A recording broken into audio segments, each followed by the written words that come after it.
So we've covered a lot of information from your energetic approach and the 3 crucial elements that you need to bring to every interaction, and the 3 simple changes that you can make to start getting dramatically better results, how to stop arguing, and then also ways to prevent a meltdown, some things that might be causing a meltdown that you can change in the environment or what's going on in order to not have that happen. And I hope you found that really helpful. The thing I found, though, is that the best information in the world is essentially useless if you don't do anything with it. So going back through your notes, take a look and see what good ideas you picked up, some things that maybe you want to start implementing, maybe some things that you want to stop doing because they're not getting you the results that you need, and your rock star moves, of course. Always, always, always give yourself credit for your rock star moves. You are at least as important as the person you love who is living with dementia. If you go down and you're not taking care of yourself, who's going to take care of your loved one? That might be something that you haven't thought about yet, but if for no other reason, you deserve to be at the top of the list. So going back to your list and looking at the things that you've learned in watching these videos, now it's time to take action. Start creating your action plan. What is the one thing that you want to focus on in this coming week? One thing that you want to start doing, and one thing that you want to stop doing, and one thing that you want to continue doing. And if you're already doing a bunch of stuff, that's fantastic. Please don't think I'm saying limit yourself to just one thing. Keep doing all your rock star moves, but let's take something out of your repertoire that's not working and add something that is. And by the way, here's another bonus tip. In working with people living with dementia, one of the things that we like to do is called addition before subtraction.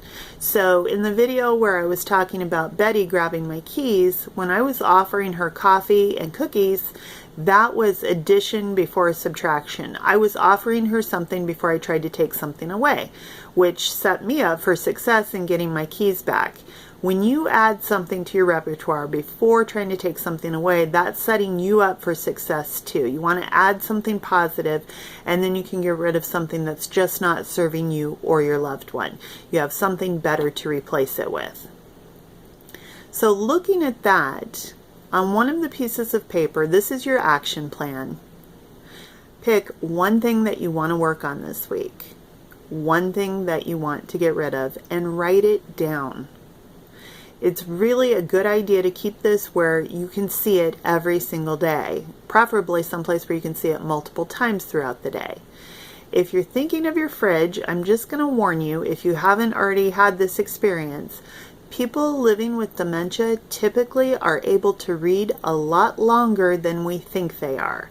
So if you put it on your fridge, it might be something that your loved one reads to you. I'm not sure that they'll be able to understand it. That would depend on where they are in the disease process, but don't be surprised if they read it to you if you leave it in plain sight. In any case, having this action plan is so important. Go ahead and date it, and then check your progress. How are you doing with this? Are you moving forward? Do you need additional support? And are there other things that you'd like to learn?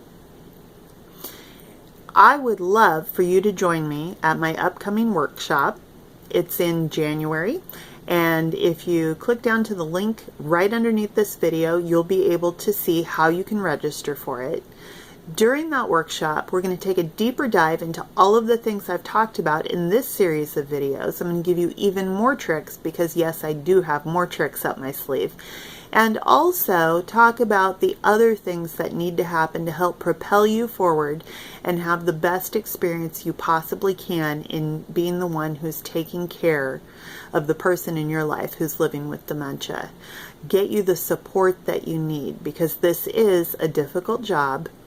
And it is a job. No matter how much you love your person, it's still a very difficult, time-consuming job, and you are an important part of the equation.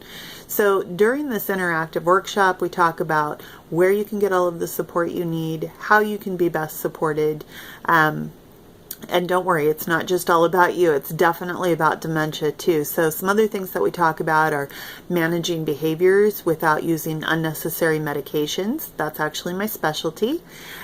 We talk about what unnecessary medications are and how you know. How to be an effective advocate for your loved one in talking to professionals, how to cut past all the geek speak that professionals sometimes unwittingly throw out there, and actually get down to the nitty-gritty, the bottom of what is particular for going on in your household right now, and how you can move forward through this disease process as effectively and gracefully as possible with the least amount of heartache. Again, the disease process is hard enough. I want you to move from chaos, from feeling like a pinball that's getting bounced around from one crisis to another, to someone who is feeling confident that she's doing all she can for her loved one, that she's being an effective advocate, to someone who's able to put focus and concentration back on her own life and her relationships. I don't want you to suffer needlessly through this. Again, it's hard enough. I want to offer you the support that you need to be able to move through this as effectively as possible and as gracefully as possible with the least amount of heartache. So click on the link below. That will give you more information about this interactive workshop, how you can sign up for it, and I would love to see you there.